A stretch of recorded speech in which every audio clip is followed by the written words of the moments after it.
evening, everybody, and welcome. This is the inaugural Spirit Super annual member meeting. My name is Peter Murphy, and I'm an employer relationship manager with Spirit Super in Launceston, Tasmania, and I'm a Spirit Super member, and I'm delighted to be your MC this evening. Before we kick off, I can let you all know that tonight's meeting is being recorded and will be posted on our website. It's so members who couldn't take part tonight can watch the proceedings later. You will have been asked as you join tonight's meeting for consent to be recorded. We'd also like to acknowledge the traditional custodians of the various lands on which we all reside today and the Aboriginal and Torres Strait Islander people participating in tonight's meeting.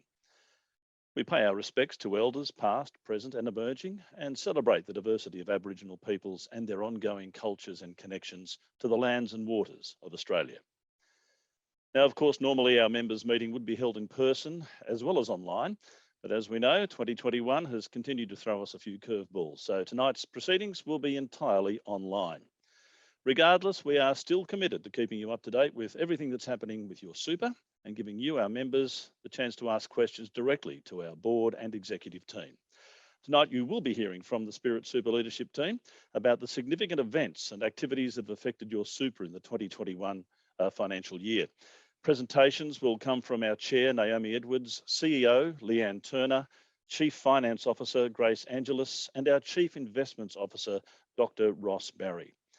Our speakers are beaming in from across the country, including our offices in Canberra, Launceston and Hobart. We also have a number of senior staff joining us from our state and regional offices. So really, it is truly a national members meeting. Also, after the presentations tonight, there will be a 30-minute open Q&A. Our board and executive team will be on hand to address any questions you have about the administration and management of the fund. To ask a question, you can get a head start on this by using the Zoom Q&A function at the bottom of your screen. You can do that anytime throughout the night. Some questions may receive an answer as we continue along, but all questions directed to our panel will be held until the end of proceedings. Any questions that can't be answered tonight will be addressed within 30 days, with responses being posted along with the official minutes to our website. Please also keep in mind that we can't answer questions or give advice about your own personal circumstances due to the public nature of tonight's meeting. So if you have any queries or concerns about your own account, we ask that you request a call back from one of our super advisors. We will be sending out a short questionnaire as well at the end of the evening, and you can request a call back through that as well. Okay, that's all the housekeeping for now. How about we find out what's been happening at your fund, Spirit Super? Our first speaker tonight is Spirit Super Chair, Naomi Edwards. Naomi will be talking about the impact of the MTAA Super Tasplan merger and also the strategic goals and visions for the future of Spirit Super. Please welcome Naomi. Thank you so much, Peter. Good evening, everybody, and thank you for joining us for Spirit Super's first annual members meeting. I'd like to welcome all of our members and employers and thank you for taking the time to find out what's been happening with your super fund. Firstly, though, I would like to acknowledge that for many of us, this year has been a tough one. We know from talking to many of you that this year has been one of stress and uncertainty with frequent lockdowns, COVID fears and financial strains. In some cases, our members have been stood down or are working reduced hours. For the next couple of hours, you will hear a lot of good news about our merger and about your super fund's great investment returns. But we know that super is only one part of your lives, and we wanted to acknowledge the tiring year it has been for many of you. Super is a long-term relationship aimed at helping giving you dignity and peace of mind in retirement. We hope that, to the extent a super fund can, we are always there to support you and to help you. And we'll do our best to keep this session as engaging and informative as possible.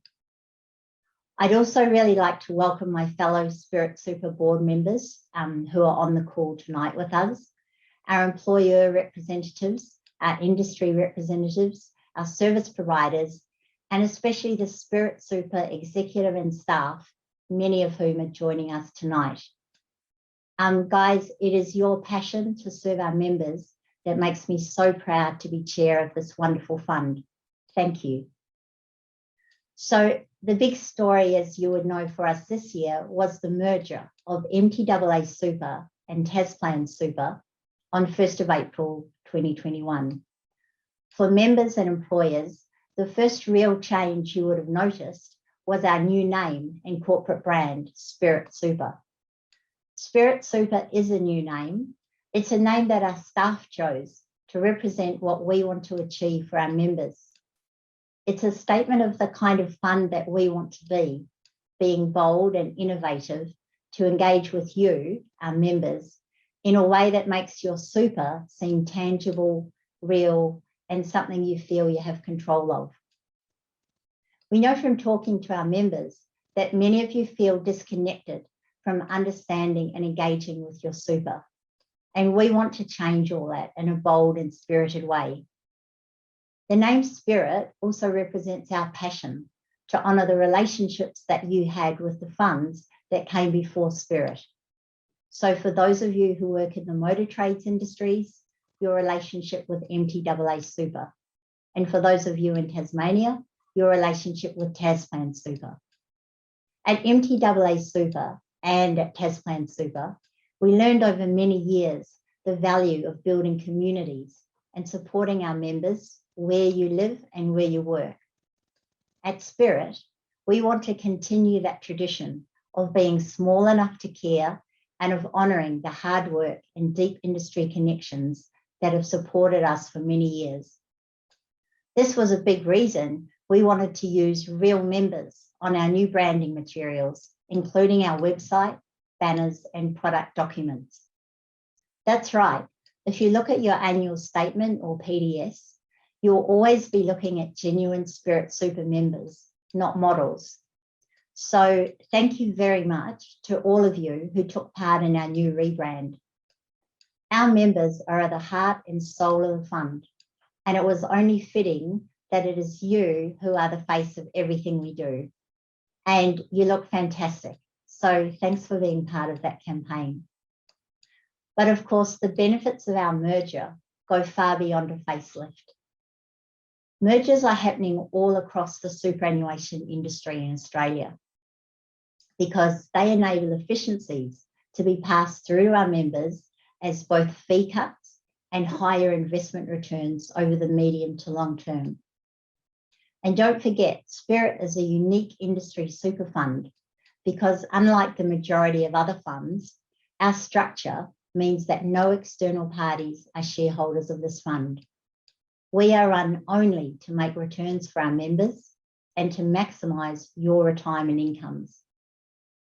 The increased scale we get from the merger offers more opportunities for efficiencies, improved products and services, and more capability across the business. And importantly, the merger puts us in a strong position for continued fee savings, improved services, wider returns, and more products in the future. With the hard work of the merger now behind us, our focus is turning to implementing our vision for Spirit Super. At Spirit Super, we want to provide value for money to every hardworking Australian. And we want to be easy, personal, and with you every step of the way through your working lives and your retirement. And to do this, our focus is on three key areas: growth, innovation, and engagement. So let's start with growth. As mentioned before, the increased scale we now have allows us to provide better value and better services and gives us the stability to deliver outstanding outcomes over the long term for you. As a $26 billion fund, we are large enough to be extremely competitive, but not so large that you won't always be talking to a real person in a real Australian town who really cares about you. For now, we're focusing on looking after our existing members as a priority and also on organic growth. So attracting new members and expanding our membership base into new industries and locations. Down the road, we may consider further growth through other mergers. However, this would only be if the conditions were right and the outcomes were in your best financial interests. So we are not looking to become a mega fund. We think there's a sweet spot in size that allows us to provide real value to our members while also being agile enough to take advantage of some niche investment opportunities. So it's all about getting the balance right to maximize your returns and security over the long term. So to put it simply, at Spirit Super, we want to be big enough to make a difference, but also small enough to care. And this brings us to engagement. Although we're embracing growth, we don't want to compromise on service excellence. At Spirit, we want to remain personable and approachable. And we want to be super easy to deal with so that you feel empowered and in control of your super. Of course, everyone engages with their super differently. And that's why we're working hard to create a seamless member experience, no matter how you engage with us, be it online, through a telephone call, or in person. We know that some of you live on your smartphones and only want to engage with us through apps, but others of you want to visit our offices, have our reps visit your offices, or chat with our friendly contact centre staff. We've kicked off a 3-year digital evolution program that will see us invest in technology to ensure that we can serve you and interact with you in a way that works best for you, including physical presence, and at the times that work best for you. We're also committed to supporting our local communities through programs and initiatives that inspire you and enrich your daily lives. One area we're especially keen to address is financial literacy. Too often, members miss out on opportunities because of fear of making the wrong decision about their super, or simply because the financial options available are not well understood. And we want our members to feel confident to make important financial decisions about their future. So we will be engaging with communities throughout Australia to assist in improving financial literacy. And this brings me lastly to innovation. The world is changing more rapidly than ever, and we need to stay ahead of this change. And that's why innovation is a cornerstone strategy for Spirit Super. Earlier this year, we launched several exciting new projects and initiatives designed to improve our operation and the kind of products and services we provide. One of them is our innovation hub, Horizon. Horizon is a team of talented Spirit Super staff whose sole purpose is to find new ways to serve you better. And this could mean introducing new technologies, improving processes, or enhancing our products and services, whatever it takes to make your super experience more straightforward, more rewarding, and more integrated into your everyday life. And one of the things that could include is improving our advice model to make it easier and more accessible and more affordable, particularly for younger members, because we know at the moment financial advice is really expensive. So super is a long-term investment, and we're thinking long-term about how we can keep getting better. It's been a big year, but Spirit Super is already off to a fantastic start. Of course, the merger was just the beginning, and now the real work starts. And we can't wait. I'd just like to thank, before I pass on, I'd like to thank my fellow board members, the executive teams, each and every Spirit Super staff, our business partners and employers for your unwavering support and professionalism through a very tough year. It truly has been appreciated, and your work has been nothing short of stellar. And I'd also like to acknowledge one of our trustee directors, Sue Darn, who was named the 2021 Trustee of the Year by the Australian Institute of Superannuation Trustees. So fantastic outcome, Sue. And lastly, and most importantly, thank you to all of you, our members and our employers, for your continued loyalty and support to this great fund. No matter what stresses this tough year has brought you, we want you to feel that your super is yours, that you can get help from us to understand it, when you need it, where you need it, and that we are always there helping you to build a better retirement. So good evening, thank you for joining us, and I look forward to answering your questions in the official Q&A. Thanks very much, Naomi. We will see you a little bit later on with that panel discussion. Ready to join us now is Spirit Super CEO Leanne Turner. Leanne will be talking about the MTAA Super Tasplan merger highlights and a few of the challenges as well, and also some of the regulatory changes that are currently impacting superannuation accounts. So good evening to you, and over to you, Leanne. Thank you, Peter, and good evening, everybody. We're thrilled to be embarking on a new era for the fund and presenting to our members at the first Spirit Super annual member meeting. This is an important meeting for you. It's your opportunity to find out how your fund has evolved, how it's performing, and how we've been looking after your super.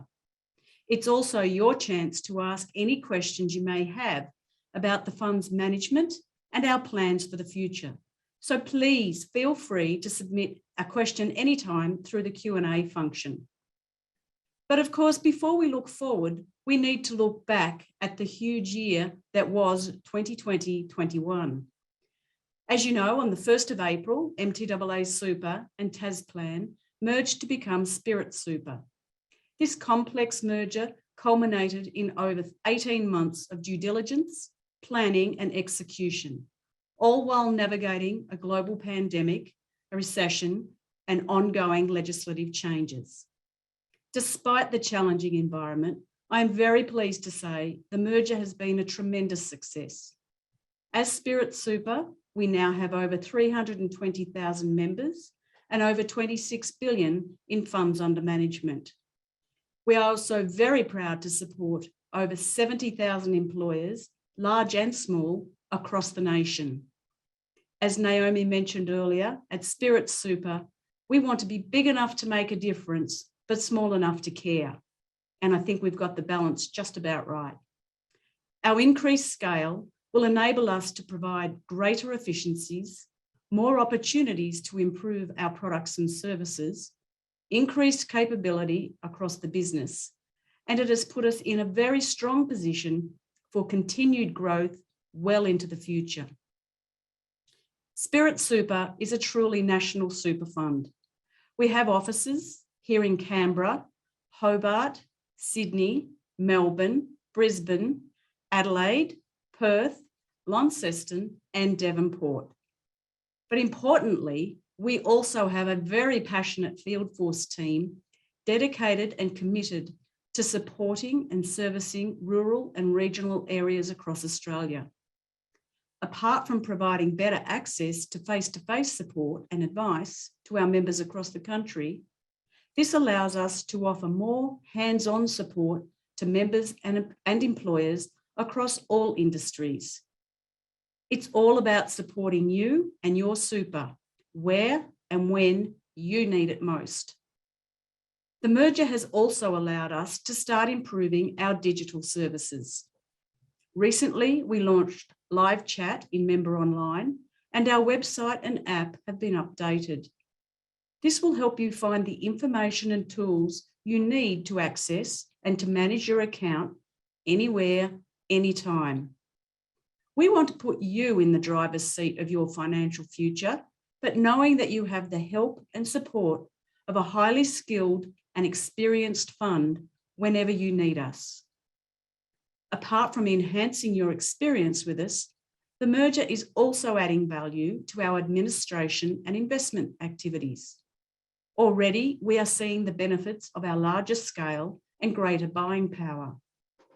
From the first day of the merger, we reduced the flat rate administration fee from $1.50 per week to $1.30 per week, and the total admin fee cap directly deducted from your member account reduced from $528 per year to $517.60 per year.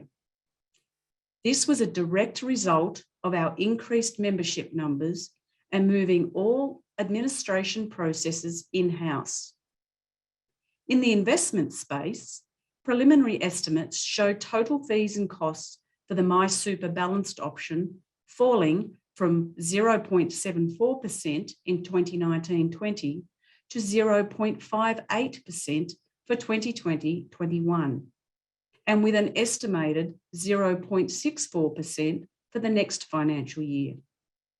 These cost reductions mean more money in your account, compounding away to grow your retirement savings.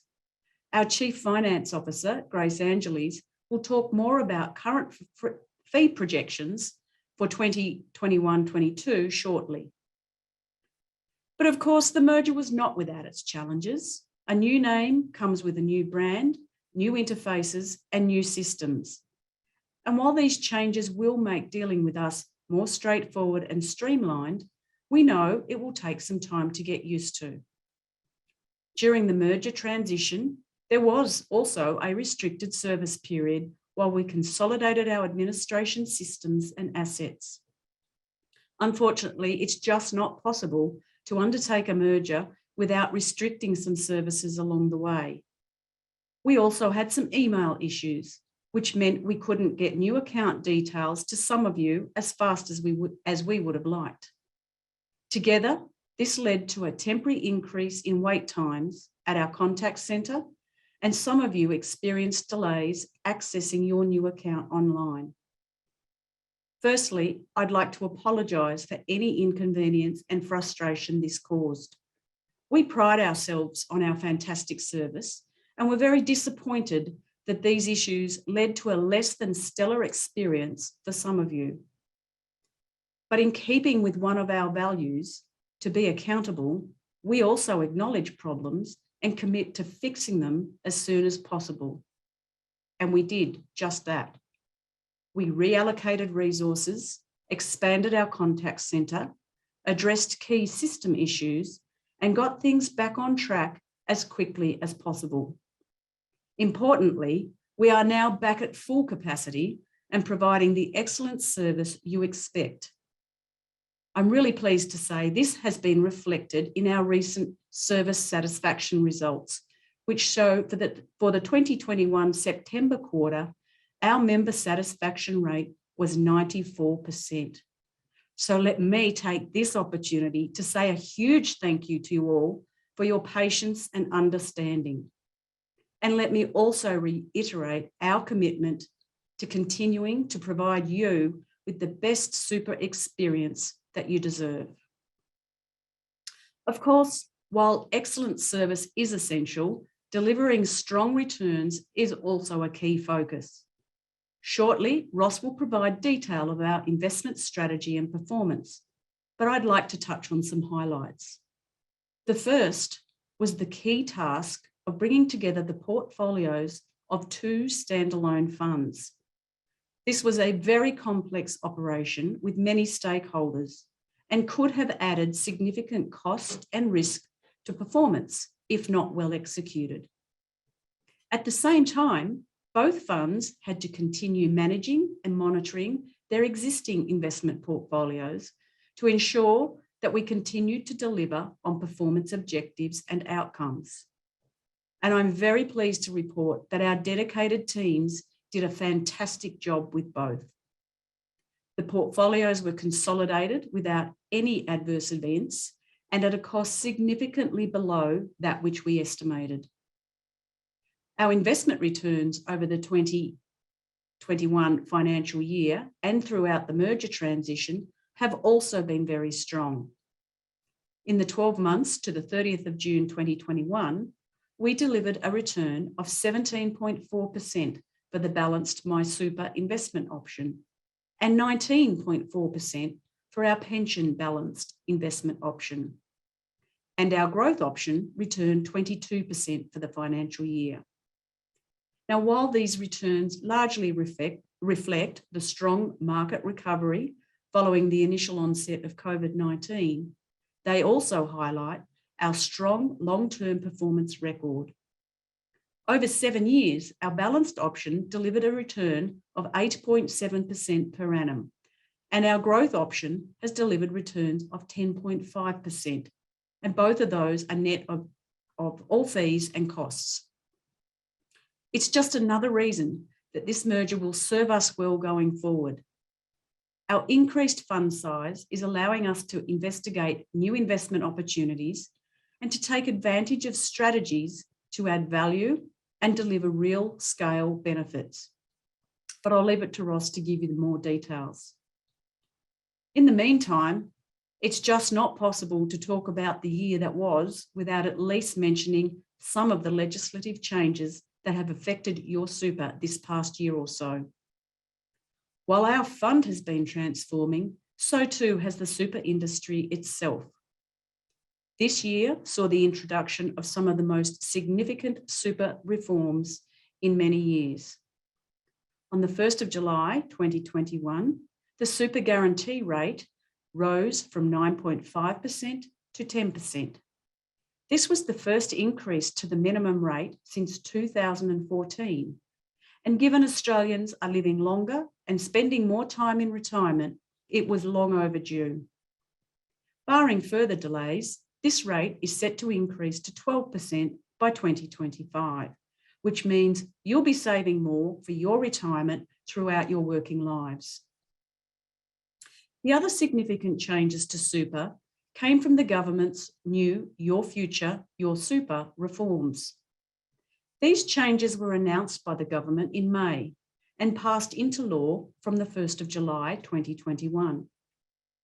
The reforms are designed to bring more efficiency, transparency, and accountability to the superannuation industry, and ultimately improve retirement outcomes through greater choice and competition.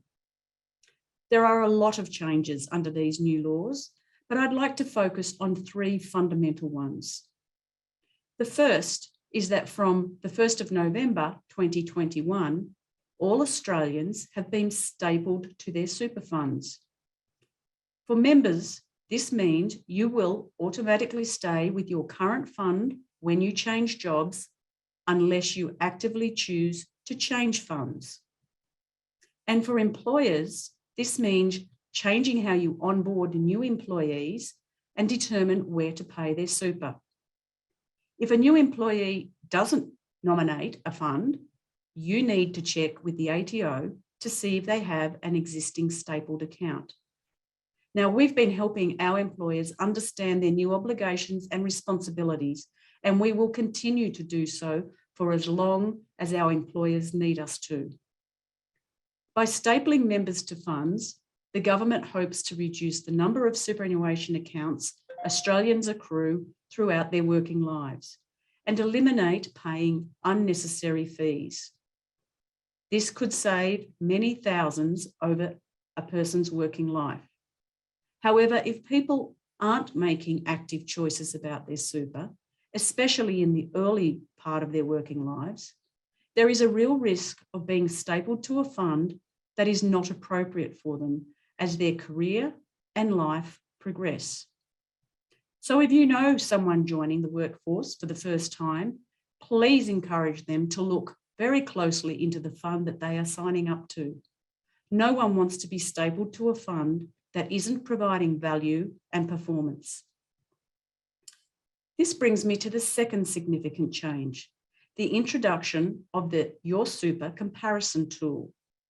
Now, this is a new online tool developed and run by the ATO to help people compare My Super products.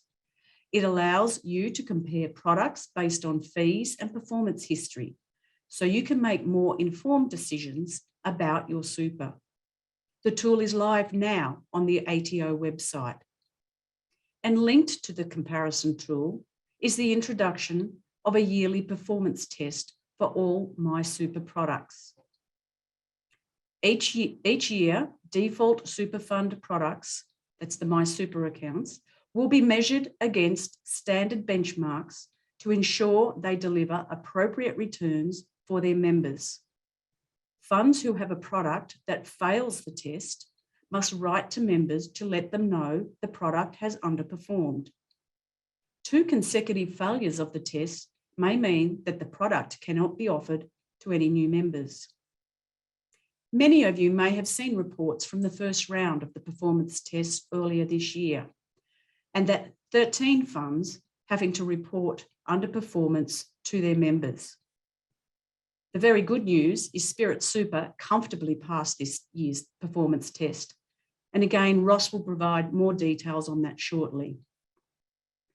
So overall, it's been an incredibly exciting and transformative year.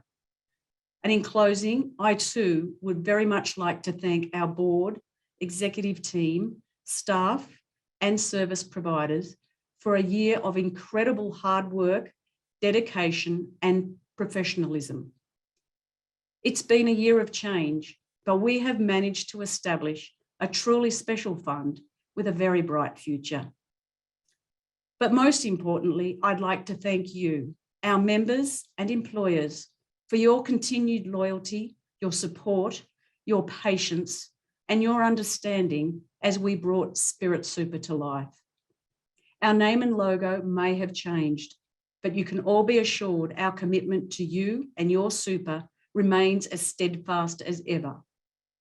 We look forward to bringing you more improvements, better service, and greater value to your super now and well into the future. Please stay safe and well, and I look forward to taking some questions in the Q&A. Yes, thanks very much, Leanne. We look forward to seeing you very soon. Our next presenter this evening is Grace Angeles, our Chief Finance Officer. Grace will be providing an update on the fund's growth and also the overall financial position of the fund, including our income and expenditure throughout the 2020-21 financial year. Well, you've obviously got all the numbers there in front of you, Grace, so the screen is all yours. Thank you, Peter, and good evening to you all. I'm very happy to be presenting Spirit Super's financial results for the year ended 30th of June 2021. The results presented here reflect 9 months of legacy MTAA Super operations and 3 months of Spirit Super. This is because MTAA Super was the successor fund in the merger, which means it was the recipient fund for Tasplan's assets and member benefits. So it's important to remember that the results cover the period of the financial year before the official transfer and then the 3 months after. Overall, the merger has helped us achieve a number of positive results over the financial year. In particular, I'd like to focus on 3 areas.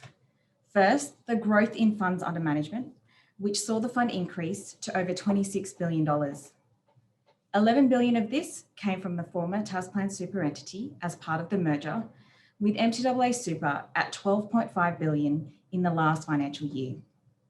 Second, savings arising from the merger, which, as previously mentioned by Leanne, was passed on to members in the form of reducing the flat rate administration fee to $1.30 per week for all members. And finally, our continued management of operating expenses, so that expenditure is in the members' best financial interest. For the financial year ended 30th of June 2021, we finished with funds under management, or FUM, of $26.3 billion. When we refer to funds under management, we are referring to investments and net derivatives, which are investment instruments that are used to manage the risk of currency movements. A large part of this increase is driven by the merger, which saw $11 billion of assets transferred into the fund on 1 April 2021. So to assess the growth over a 12-month period, we take both funds' prior year position, which totaled $22.3 billion, against this year's financial result of 26.3. This is an increase of 17.9%. This is a good result given a year which saw early release payments in the first half of the financial year, lockdowns for many parts of Australia, the merger, and positive economic recovery. There is more information in the financial statements on the positive impacts the merger has had on our financial position. And our website also has the historical financial results of both funds to allow you to see how the fund has progressed. Overall, we are very happy with our current position. One of the many positives of the merger has been our ability to pass on savings to our members. We reduced our administration fee, and in the financial year 2022, the one we're currently in, we also reduced the investment fees for the majority of our investment options. A lot of these savings are driven in part by bringing our member administration function in-house, removal of duplication, where both funds were using the same fund manager, which gave us some scale benefits. And we were also able to renegotiate fees lower where possible. And finally, savings and efficiencies within our processes due to increased staff numbers and capabilities. That said, super funds are currently going through a large amount of regulatory change, and with that may come some additional costs to meet those requirements. Despite this, we always aim to meet compliance obligations with minimal impact to you. For example, we may look at utilising existing reserves available to the fund rather than passing on costs in the form of a fee taken from your account. With the introduction of the members' best financial interest requirements as part of the Your Future, Your Super reform, we will be assessing critically all expenditure. While we have always worked to ensure expenditure is justified, for example, using business cases to justify all discretionary spend, we will be enhancing some of our policies and procedures to continue making sure that any expenditure is in your financial benefit. As always, we continue to focus on efficiencies while also enhancing your experience. From an expenditure perspective, there has been an increase in administration and operating expenses of 19% as reflected in the financial statements. Administration and operating expenses include all costs for administering the fund, such as staff salaries, regulatory costs, legal and IT costs. A large part of this increase was due to the merger, which added about 7.5 million of costs this financial year. This is a one-off expenditure that we don't expect to incur in the 2022 financial year. Putting merger costs aside, the administration and operating expenses increase is just under 2%. This is well below expectations given the larger merged entity which came into being for the last 3 months of the financial year and accounting for general CPI increases. Given we are now a larger fund, you may see increases when comparing next year's expenditure, being the year ended 30th of June 2022. This is because we still won't be comparing apples with apples. This year, 2021, reflects 9 months of a single fund, being the former MTAA super entity, and the merged entity for 3 months. Next year's results, 2022, will be the first full year of Spirit Super in operation. Therefore, in setting the budget for financial year 2022, we have looked at what the two funds would have been operating at as separate funds against what Spirit Super needs to maintain operations and where savings can be generated. Turning our attention to investment expenses. These are the costs associated with the management of investments, including staff costs, external investment management fees, and consulting costs. Investment expenses, when you look at the financial statements, have increased over the 2021 financial year by 19%. A large part of this increase is because of our much larger portfolio after the merger. So put simply, a bigger portfolio means increases to the cost of managing that portfolio. Although the total expenses have increased, it's important to note that expenses as a percentage of our funds under management have decreased over the year. So in FY21, our investment expenses were 0.21% of funds under management. In comparison to the previous financial year, 2020, it was 0.37%. So that's a decrease of 0.16% over the financial year. This demonstrates that even though our investment portfolio has increased, we have managed to keep costs at reasonable levels. Overall, cash flow also has been positive for the financial year 2021, with net cash inflows of $47 million. So after making all required cash payments, such as expenditure payments, insurance and regulatory fees, and member benefits, we have generated more cash inflows from investment income, investment disposal proceeds, and of course, member contributions. This is particularly positive given the payments made in the first half of the financial year to support the government's early release initiative that was still in place until 31st of December 2020.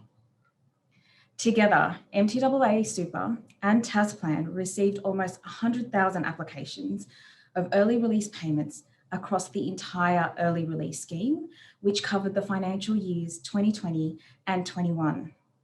and paid out over $807 million to members doing it tough because of COVID-19. Over 98% of those payments were released within 5 days, which was a great effort given the short turnaround between when the government announced the scheme and when it started. For us, it was important to make sure members who needed the payments got them as quickly as possible. Finally, total member and employer contributions have also increased. This was expected given we are now representing a combined membership of over 320,000 members. All of our financial statements are available on our website, and a key change this year is the way we have done our audit report. To be as transparent as possible, we have voluntarily adopted additional detail in our audit report. Our auditor, PricewaterhouseCoopers, have highlighted the valuation of investments as a significant area of focus and provided greater detail than previously on their procedures they have adopted to ensure the valuations were appropriate. There is also additional detail provided on what was transferred over as part of the merger, with the majority being the investments and cash balances.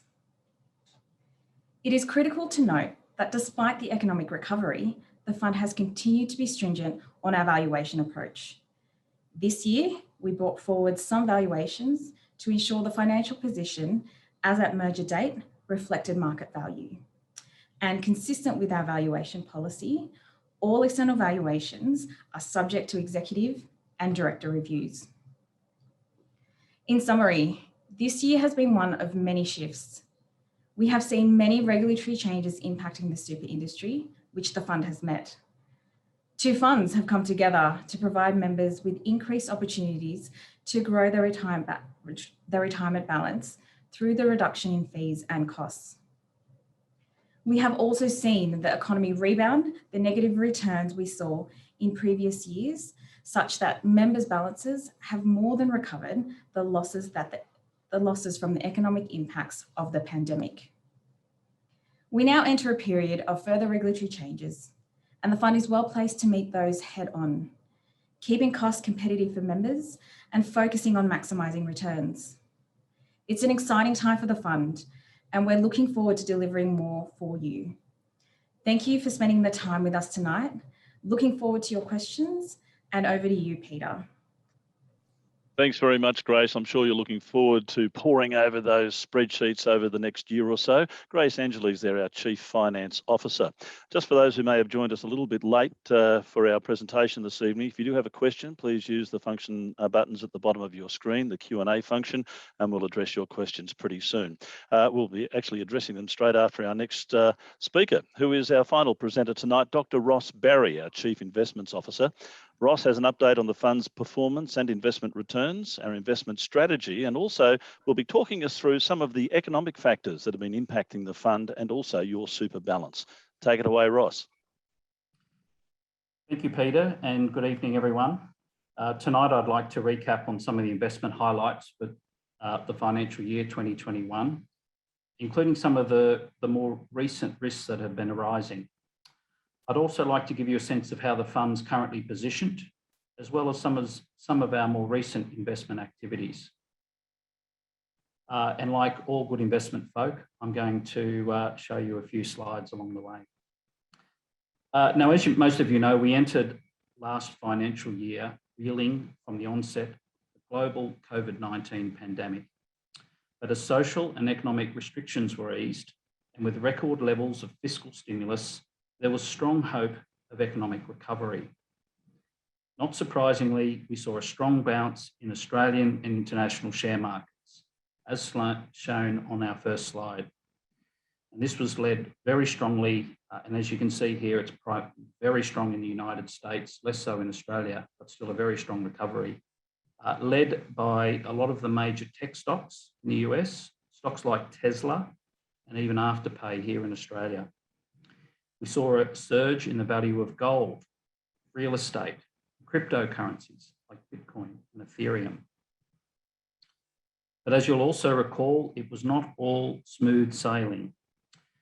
In late 2020, Australia and China became embroiled in a trade conflict after Australia pushed for an international inquiry into the origins of the coronavirus. Australia also accused China of state-sponsored cyber attacks, and China responded with trade restrictions on a wide range of Australian exports, including coal, wine, some seafoods, and barley. And then on January 26, we all watched as a mob of supporters of then President Donald Trump stormed the United States Capitol in Washington.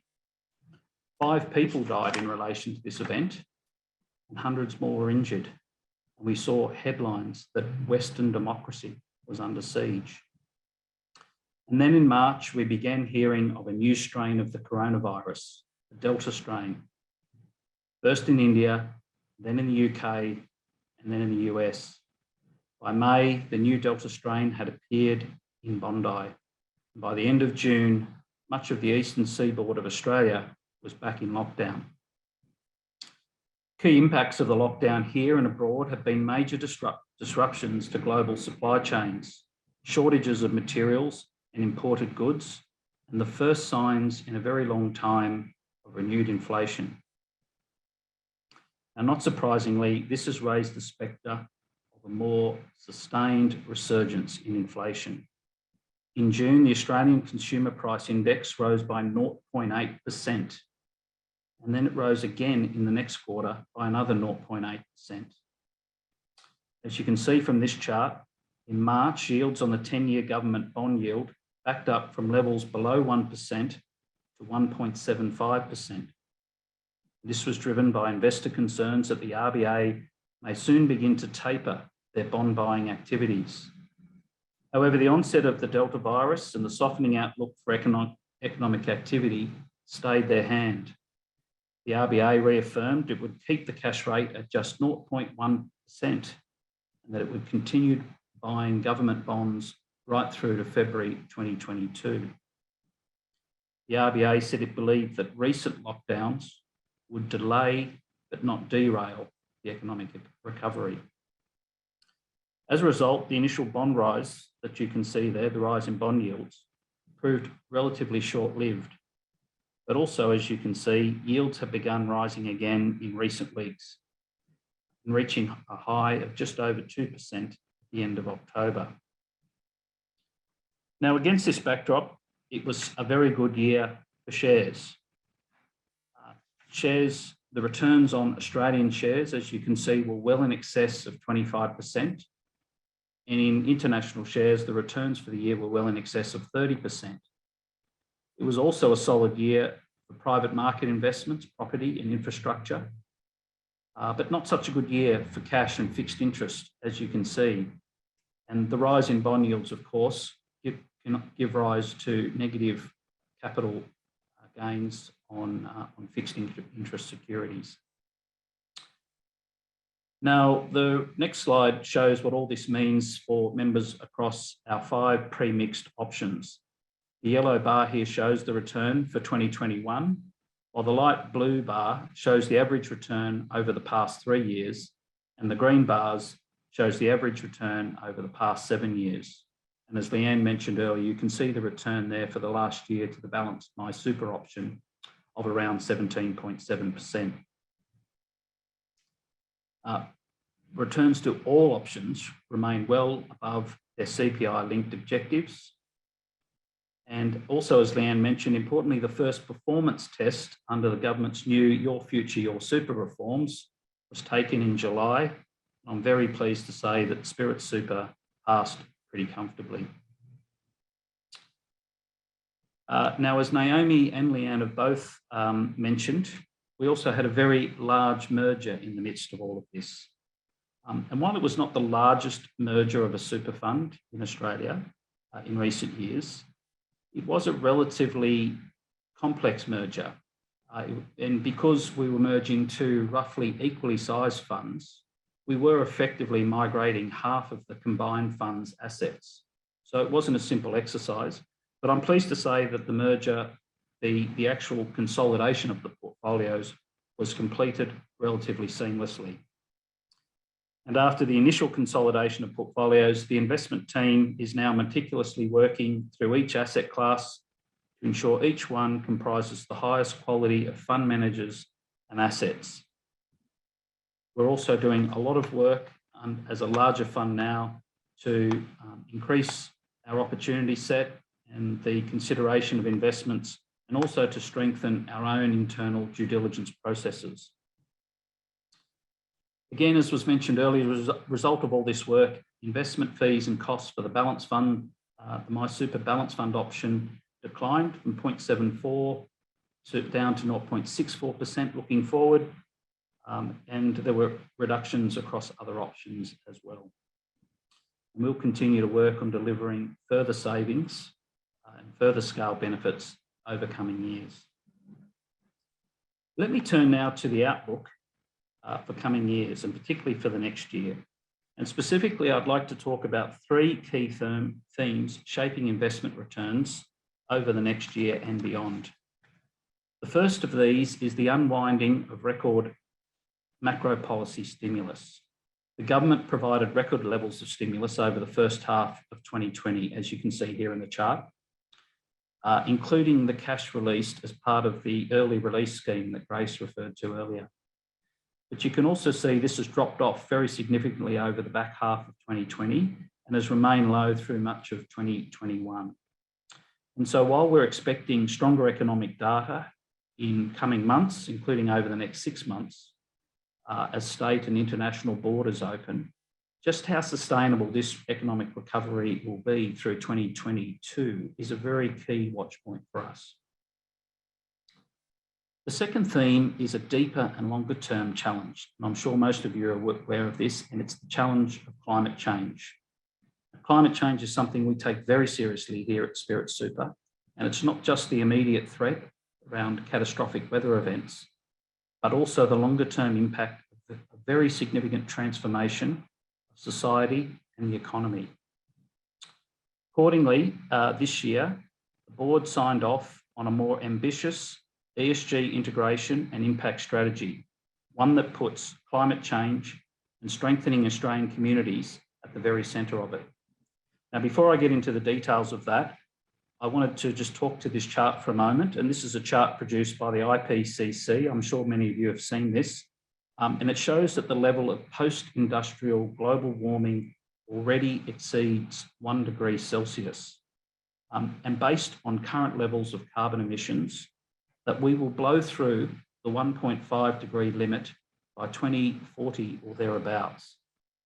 Limiting global warming to that level essentially requires a reduction in carbon emissions to zero by that time, hence the reference to net zero 2050. Now, at the same time, Australian households and companies are reeling from major COVID-related disruptions to global supply chains. Now, while it has had many benefits, globalisation has also had the adverse impact of hollowing out much of Australia's industrial base, as you can see here in this chart, which looks at manufacturing self-sufficiency ratios across a number of developed countries. Now, the impact of this has been most acutely felt in a large part of our small and medium-sized enterprises. Spirit Super ESG impact strategy therefore sets its sights on two very key and important priorities: reducing the fund's carbon footprint and investing in innovative Australian small businesses. More specifically, the fund has set ourselves a goal of reducing both our attributable carbon emissions as well as our exposure to fossil fuel reserves. Now, fossil fuel reserves can really be thought of as the carbon emissions of the future, longer term carbon emissions of the future. And our commitment is to reduce our carbon footprint in terms of those two metrics by 50% by 2030. And we expect this will include a very significant level of investment in new energy and vehicle technologies to support the transition to a low carbon economy. We've also established what we refer to as the Go Australia platform and expect to invest over $1.5 billion into Australian small businesses also by 2030. All investments on the platform will be subject to the same rigorous due diligence we apply to all our investments. And as an example, our very first investment on the platform, a Victorian regional low carbon glasshouse food producer, has already delivered the fund 2 times its capital invested within 12 months of making that investment. Now, I'm very excited, and it's my final slide, but I wanted to close with some exciting news, and I wanted to share with you our latest portfolio addition. And I'm sure a lot of you will know what this building is. Earlier this week, I'm pleased to say we exchanged contracts on one of Tasmania's premier new buildings, Parliament Square. Parliament Square comprises a state-of-the-art office building on the Hobart waterfront, and it's a building that's leased to the Tasmanian state government under a 15-year lease. And as you can see at the back of the diagram on the left, it's adjoined by a premium 154-room, 5-star hotel, the Tasman. And that will be operated by the Marriott Hotel Group, also pursuant to a 15-year operating services agreement. We're very excited about this. As you know, Spirit Super primarily invests directly in our property and infrastructure assets. And this property represents a very strong addition to a portfolio of 11 existing high-quality, directly held property assets in our portfolio. And on that note, I'd like to hand back to Peter, and I look forward to your questions later on. Thanks very much, Ross. Very exciting, that last bit of information you have with us. Well, that does conclude our official presentations for the evening. We now have that 30 minutes, as promised, to take questions from our members via the Q&A function. For this, I'll be reading out the questions that have been tabled for everyone to hear, and then one of our team members will provide an answer. Again, to keep things moving, we ask that questions not be about your personal circumstances. We have a questionnaire at the end of the session that can address that for you, and we can arrange a call back from one of our expert superannuation advisors. They will make sure that you get the information and advice that you need on that. If you do ask a question about the fund that we cannot answer this evening, we will be taking those questions on notice, and the answers to those questions and all the answers for tonight will be posted on our website within 30 days, along with the full recording of tonight's event and the official minutes. I think our panel is rejoining us now. Our Chair Naomi, CEO Leanne, along with the Chief Finance Officer Grace and Ross, who you just heard from. Let's get started with our first question. We have had a number of questions tabled in relation to investments first up, and in particular, maybe investments that could be seen as being environmentally sensitive. Let's roll it all into one question for the panel, and the question is, what is the environmental impact of the investments made through Spirit Super, and what principles are considered when investing? Thank you, Peter. If I can just make a general observation up front, that when you're investing in real assets and real companies, that every investment has some socio-ecological impact. The central focus of our policies and our ESG policy essentially is to ensure that this impact is on balance a positive one. But I want to jump straight to the heart of this question, which I think is essentially around climate change and what Spirit Super is doing in terms of investment in fossil fuels. And I want to say, first of all, that Spirit Super categorically believes that not only is climate change very real, but it's also one of the most significant risks confronting our portfolio. We're absolutely committed to mitigating those risks as where they exist in the portfolio. Now, there's really two parts to the solution to this. One part of it, and it's the focus of a lot of media and the like, but that focus is all around carbon reduction and fossil fuels and carbon emissions. The other part of the equation, though, is about investing in new infrastructure to support the transition to a low carbon economy.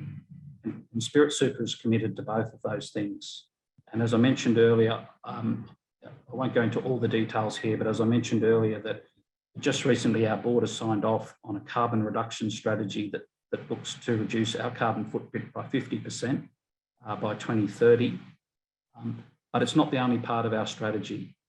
The International Economic Agency has recently indicated that in order for the world to meet the gap that's left from fossil fuel related energy generation, that some $4 trillion of investment needs to be made around the world between now and 2030.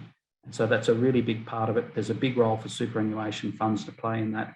Spirit Super sees itself at the forefront of that movement to provide that capital where it's sensible to do so to support that transition. So as you'll see, our ESG policy and the impact strategy that we've developed is not just simply about divesting a few stocks and pretending the problem doesn't exist. It's a much more meaningful and real commitment to reducing our carbon footprint, but also supporting the transition to a low carbon economy over time. Right, thanks for that, Ross. Well, we do have another investment question, and it's all about performance here. And I do notice that being a member on my communications, I often see a little byline at the bottom saying past performance is no indicator of future performance. And that rolls into this question. Might be hard to answer unless you've got a crystal ball there, Ross, but what does investment performance look like for the next 12 months, given COVID and that soured relationship with China that you mentioned earlier? Tough.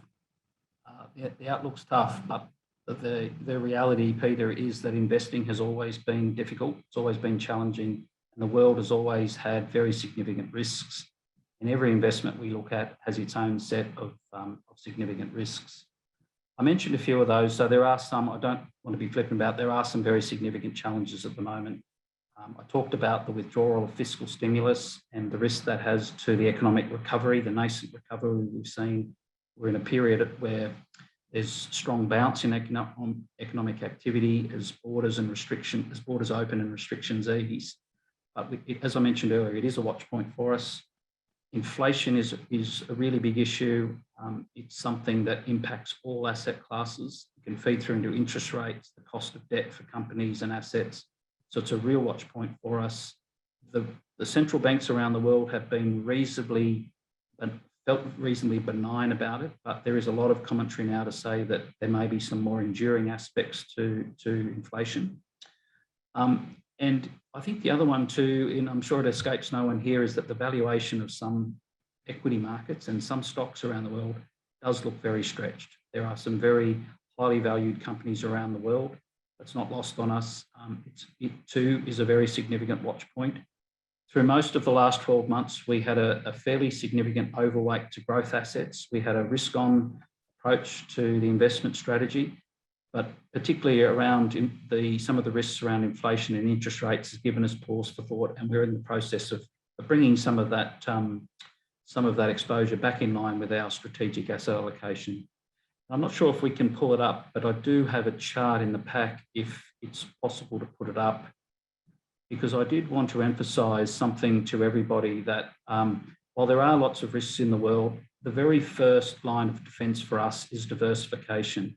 So as you can see on the chart here, this is the strategic asset allocation to our MySuper balanced option. And while it is a growth-oriented portfolio, you can see that there is quite a lot of diversification in there, both by asset class, but also by region and different industry sectors and the like. So that's always our first line of defence. But as I say earlier, there are things we are doing within those asset classes to de-risk portfolios in some areas. We have reduced the level of duration, which means the level of sensitivity we have to rising interest rates within the portfolio. And as I say, we've just taken a little bit of risk off in terms of our equity portfolios. Thanks for that, Ross. It looks like investments are the big topic of the night. We did hear from Leanne earlier talking a bit about the changes to legislation and also the regulators now looking at underperformance of superannuation funds. We didn't really get to the nitty-gritty on how does Spirit Super and its performance stack up against other industry funds. We did hear that we passed that test comfortably. How are we sitting? Look, I think what I'd like to say about this is just that we try not to spend too much time looking over our shoulder at our peers and trying to second guess what they're doing. We are very focused on setting our own strategy, a strategy that embodies our highest conviction ideas. As you can see, we're always taking a forward-looking approach to setting the investment strategy. We're very focused on ensuring we have the highest quality fund managers, and where we're managing assets internally ourselves around having the highest quality assets in the portfolio. So you've got to be careful looking at league tables and the like, because it varies a lot. While some funds may describe themselves as a balanced option, some are more balanced than others or less balanced than others. Some are much more growthier and riskier in nature. And so they are always going to outperform a little bit when markets are running strong. The flip side is if there is a correction in markets, those funds will tend to underperform as well. What I can say that is over most timeframes, we've been broadly in line with the median return for a broad set of industry funds here in Australia. And as you've seen earlier, they're very strong returns, and they're returns that we're very proud of. It does look like, Ross, some of our staff are researching a little bit of this, and then we have come up with a little bit of a factual number for you. Over 7 years, we've been in the first quartile in the super ratings table, basically around median last 1 and 3 years. So better than average by the looks of things. Something we hope to sustain. Thanks very much, Ross. By the way, if you are with us and want to know how to ask a question of our panel, please use the Q&A function at the bottom of your screen, be it on the governance of the fund, the investments, or the handling of our finances. Please let us know how you feel. Well, we always look at returns as being the benchmark of how our super is performing, but of course that can be diminished somewhat by fees. Another question that's come through to the panel is, what is Spirit Super doing to lower fees and improve returns? Who will take that? So Peter, I'm happy to take that. And given Ross has already spoken about the returns, I won't focus too much on that, but rather on the fees and the costs. So we are definitely looking at driving efficiencies through our operations, and we saw that as part of this merger. In addition, we're also looking at our contracts and critically assessing them each step of the way, so that where we do have that capacity, we can renegotiate so that we're getting the most competitive fee and costs. But the other thing to remember as well when we're looking at costs is the other side of that, in that we do want to invest in ourselves. We want to invest in the fund so that we're able to give more back to members to enhance that experience. And so it's ensuring that not only do we have the operational costs managed, but we're also giving back to members and ensuring that, along every step of the way, we are providing a little bit more. And it was touched on today as well in regards to the IT strategy, so that we continue to grow and we continue to provide even more for members. Thanks very much for that, Grace. Well, I guess the next question is pretty timely too, because we did speak about investment returns, fees. We have over the last number of years incorporated in-house the contact centre and also the administration post-merger of the two super funds. The other aspect of superannuation is insurance, and the next question is about insurance. One of our members wants to know, who is the fund's insurer, and is it owned by Spirit Super like most of our other assets? Thanks, Peter. I'll take that one. And it's a great question. Our current provider of group life insurance is MetLife Australia. We are a partner with MetLife. They are definitely not owned by Spirit Super. And in fact, that couldn't take place. As I say, they are our current provider. We work very closely with MetLife to look at our insurance design, to look at premiums and the like, to make sure that what the product that we're offering really is in our members' best financial interest.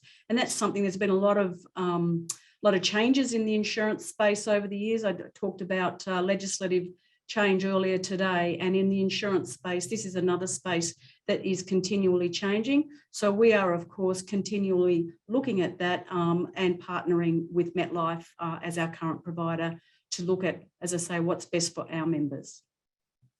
Thanks very much for that. We, for those that didn't hear Leanne earlier on, she was talking about the challenges of our merger and also what functions are now spread around Australia. Another question coming through here now is, what functions are now in Hobart and what are in Canberra? I know you're in Canberra at the moment, Leanne, along with Grace, Naomi in Hobart, Ross is in Sydney, so we're spread far and wide. Where is all the infrastructure for the fund? We are a truly national fund, Peter, so it's a great question. I did mention before, we have offices all over Australia, but we run with two main campuses, one in Hobart and one in Canberra. And I think what's really, really exciting about this is when we went into the merger, there was never a takeover. It was always about partnering. Again, that focus on partnering. and we wanted to take the best of what both funds had to offer. So in terms of functions that are in Hobart, we have a #1 quality contact centre, and our administration of excellence, I would say, is based in Hobart. And there is a head office here in Canberra. But importantly, and again, I come back to partnering and how we went about the merger. What's most important here is that when the two funds came together, as I say, two main campuses, and so our business units actually comprise people who might work in Hobart, might work in Canberra. For example, I'm here in Canberra, but I'm also joined with some of my chiefs and other members of the executive team, whilst there are others in Hobart as well. So it's truly a partnership. The largest number of our staff are in Hobart, and that is a result of our in-house administration and our contact centre. But as I say, a truly national fund with offices everywhere, and don't forget that fabulous, passionate field force team. Thanks very much for that, Leanne. Speaking about mergers, another question has clicked in about mergers. We've all seen a number of super funds diminish in numbers over the years in Australia, and particularly over the last 12 to 18 months, I guess, since the Royal Commissions. What about this particular merger between MTAA Super and Tasplan Super? How did it come about? How did these two entities get to start talking to each other, and why? Oh, that's a great question. Both of the funds were looking to be bigger because there's kind of a sweet spot for superannuation fund size. And in order to do the kind of investment decisions that Ross was talking about, the really exciting stuff like the impact investing into, renewable energy projects directly, and some of the investing into impact investing around employment for small businesses in Australia, you kind of need to be at least a $20 billion fund. And so we were looking for a partner so that we could not only access those really great local and global investments, but also push down our fees. And so we were both looking for a partner. Once we started talking to each other, we realized that we would actually be able to maximize the synergies, the benefits for our members. We leapfrogged to that strategic size where we could start to make investments that weren't available to us as a 10 or $12 billion fund, and we would be able to put our administration systems together, administering it all from a great friendly contact centre, and again take out a whole bunch of fees which you would have seen on day one we put through to our members through that reduction in cost. We also, as soon as we met each other, we really liked each other's culture. So I think both funds have been really deeply immersed in our communities, particularly, regional communities, motor trade, small employers, people who, do it tough. We were not the kind of big end of town fancy offices in Sydney or Melbourne. That just wasn't us. So we were gritty and hardworking, and we liked that in common. We had that really awesome shared culture. So basically we went looking and found each other. I guess it's a bit like a modern Tinder story, really. Thanks, Peter. Okay, Naomi, I was just jotting down that next question that was coming through. Thanks for the answer on that one with the merger. Looks like we're back to investments again now. And you did touch on this very briefly, Ross, in your talk and presentation about the way of the world these days, and in particular, cryptocurrencies. I think it all started with Bitcoin. There is quite a few players in that market now. Is Spirit Super planning to have any exposure to cryptocurrencies, or how would it be involved in a super fund anyway? Well, as I've mentioned recently, when something goes from $2 to $60,000, it's pretty hard to ignore. And so we didn't ignore it. We did a lot of work last year looking at cryptocurrencies, Bitcoin, Ethereum, a number of those currencies, really just trying to understand what they were and what the nature and the characteristics of it was, particularly the risks involved with cryptocurrencies.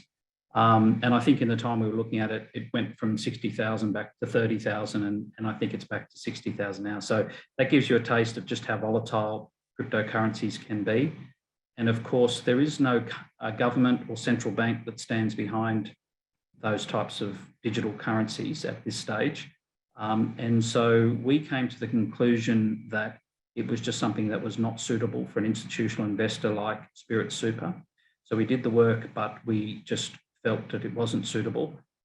It's something we continue to look at because, you know, I think, as I mentioned earlier, the value of real assets, of real estate, of shares, cryptocurrencies, gold, all those things is really a flip side of the fact that, you know, central banks around the world have been printing fiat currency pretty fiercely for the last few years and effectively debauching the value of a lot of the fiat currencies around the world. So it is a watch point for us. And what's been very interesting is the advent potentially of central bank digital currencies. And there's been some talk of the digital yuan in China and the like. So it is something we're continuing to look at. But as I mentioned earlier, it's not something that we've considered suitable for the fund.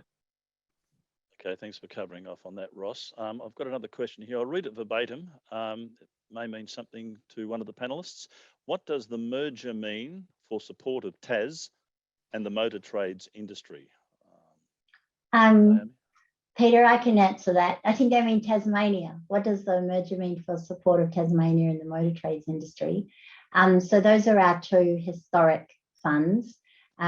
We've had very deep connections and relationships into Tasmania for a long time, and we've had a lot of investments in Tasmania, and we've also done a lot of support for things that are involved in those things like mental health, financial literacy, and so on for the community. And with the motor trades, we've had really deep relationships with the motor trades associations throughout Australia, also through the apprentice schemes, which are really important to us because one of the things we know is there is no superannuation without a job, and apprenticeships to help, you know, young men and women get into, for example, you know, electric vehicle, motor trades and so on is really important to support. So we want to continue and actually expand our support for our core constituencies. Because you guys kind of brought us to where we are. You will have seen from the slide that Ross showed that we continue to be significant investors into Tasmania, but we also continue to support the community here, and we want to continue to support a really strong relationship into motor trades, and, you know, particularly through the amazing number of new apprentices coming into the industry every year, as well as the state-based associations. So that support will absolutely continue. Thank you very much. We're about 10 minutes left on the Q&A session. For those that are holding back a little bit, please make sure you take your opportunity to give us a question now before the end of the evening. But of course, you can contact us after this evening. We're very easy to find. The Q&A panel is at the bottom of the functionality buttons at the bottom of your panel tonight. So please make sure that you ask us questions if you have something pressing that you want to get to tonight. Ross did speak earlier about how we compared with other industry super funds in relation to returns, and that was a positive result there. I have another one on the other side of the stick. How does Spirit Super compare to others on fees? Grace. Thanks, Peter. So I might start in regards to fees with just talking through our process. Ultimately, we always aim to be competitive with our fees. And we see that, or we saw that with regards to the merger and how we were able to pass savings back to members, because ultimately we want to ensure that members' balances aren't unnecessarily eroded by high fees. So we've always maintained that when we're looking at our budget and we're looking at the operating expenditure we need to maintain our operations and ensure that those services go back to members, that is supported by a reasonably low fee. In terms of how we compare, so one of the ones I'd like to call out is our status against super ratings. So we are rated platinum, and what that means is that we're considered a fund that provides value for money to our members on a number of areas, one of which is fees. And we're really proud of that because we do consider that to be an important component of our operation in terms of ensuring that our fees comparably are as competitive as possible. So that is our result for 2021, and we continue to focus on ensuring that compared to other funds, And in light of our operations, that we are providing those fees at as low as possible to members. Thanks for that, Grace. I could throw my own personal situation in here. I'm getting closer to retirement, and as my balance grows, I'm more fee. I'm looking at the fees and the way they change, and I'm very happy about the capping that we've got. So that as my super balance grows, the fees aren't growing in an enormous manner because of that capping that we have, which is good for me. Another question: given the merger to Spirit is only very new, how do you work out the historical returns? And are these based on MTAA or Tasplan's past performance? Where do we get the past history from? Might be best for me to take that one, Peter. It's a little complicated, but essentially it relates to whichever option was the successor fund in the merger. And so for 3 of our pre-mixed options, the conservative option, the MySuper balanced option, and the growth option, they were all legacy the successor fund was the MTAA fund, and therefore the historical returns of those funds are the legacy MTAA returns up until March 31. And going forward, of course, it's the returns of Spirit Super. Now, for 2 other options, the moderate option and the sustainable option, the Tasplan options were the successor funds in those 2 cases, and so historical returns up until March 31 are the legacy returns of those 2 Tasplan options. And once again, Spirit Super from 1 April. So I know that's a little bit confusing, but essentially that's how the return history is calculated. Great, thanks for clearing that up, Ross. Thank you very much too to our members who are firing in the questions now. Looks like a few more have popped in, and if you'd like to do that, you know the functionality key is available to you at the bottom of your screen. The next question for our panel is: has Spirit Super had any issues with the government and or regulators in the last 12 months? I'm happy to take that one, Pete. I'm very, very happy to say we work very closely with all of our regulators. We have great relationships with all of them. And as you would expect through a merger, staying in touch with the regulators, letting them know how things are going, letting them know where we've had some challenges along the way. We're very much believe in being open and transparent and proactive with the regulators. So in short, no, we've not had any issues at all. And in fact, quite the contrary. As I say, lots of engagement, as you would expect in a merger year. And all of that positive. Okay, looks like investments are the flavour of the night. Thanks for that answer, Leanne. We're back to the balance fund, which I guess all superannuation funds are measured on around Australia. The question is, what are you anticipating the balance fund return will be in the next financial year? The best for me to take that one, and I'm going to dodge it a little bit, Peter, just by emphasising that there's a great degree of variability in returns over the short term, over a quarter, 6 months, even 1 year. The returns can be quite variable. And so we try and avoid making short-term predictions around what the returns will be over that type of time frame. With the balance fund, what we're trying to achieve over a much longer time frame is to deliver returns of 3% or more in excess of the rate of CPI inflation. And historically, we've been able to comfortably deliver that for members. And it's something we're continuing to try to do. So we're always looking at the asset allocation and the manager selection and asset selection to ensure that we're always positioning the portfolio to achieve, to try to achieve those sorts of return objectives within the prescribed risk category for that option. Great, thanks for that, Ross, and thanks to all the panel for your answers to the members' questions tonight. We are getting close to wrap-up time, 4 minutes to go. Another question, this one: what does the future hold for Spirit Super? This may be our last question, but if you have asked a question, don't worry, we'll be addressing those over the next 30 days. But the last question, what does the future hold for Spirit Super? Seeing we've only been merged, I guess, for what, 5 or 6 months? I'll take that, Peter. It's a very big question.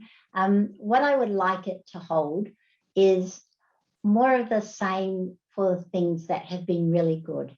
So more of a really strong commitment to high levels of servicing, Spirit Super, although we're a top quartile performer and platinum on fees and stuff, we are not the most cheap. We're not the most inexpensive fund, but we have extremely high value for money and very high levels of servicing to our members.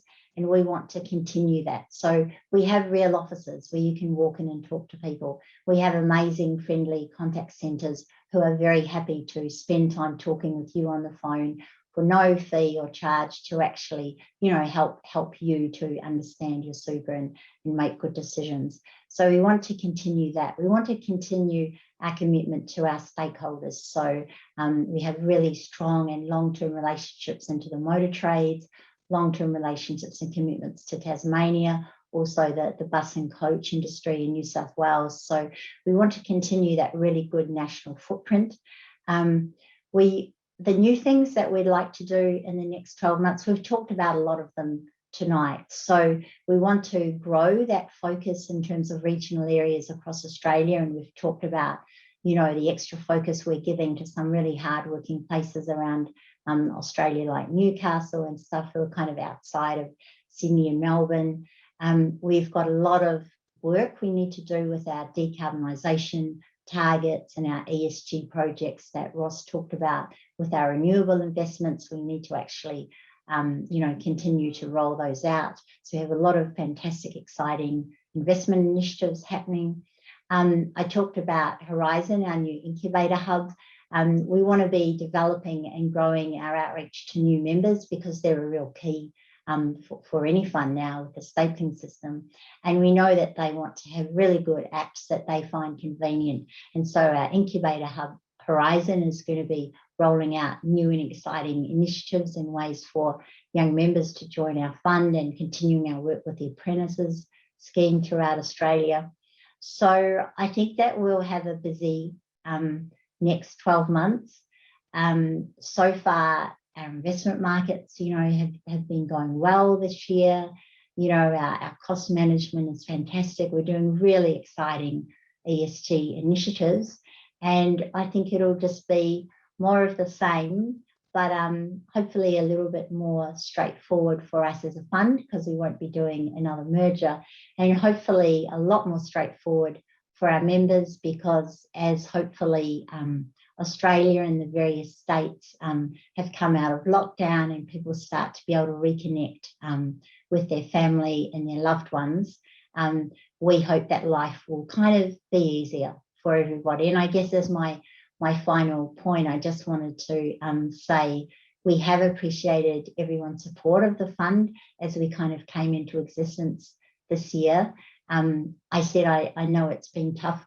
We really hope that people are able to have a great break over Christmas and have a holiday and be with loved ones and come back in the new year refreshed, and that things work out well for people as you come back to businesses or whatever that may have been struggling.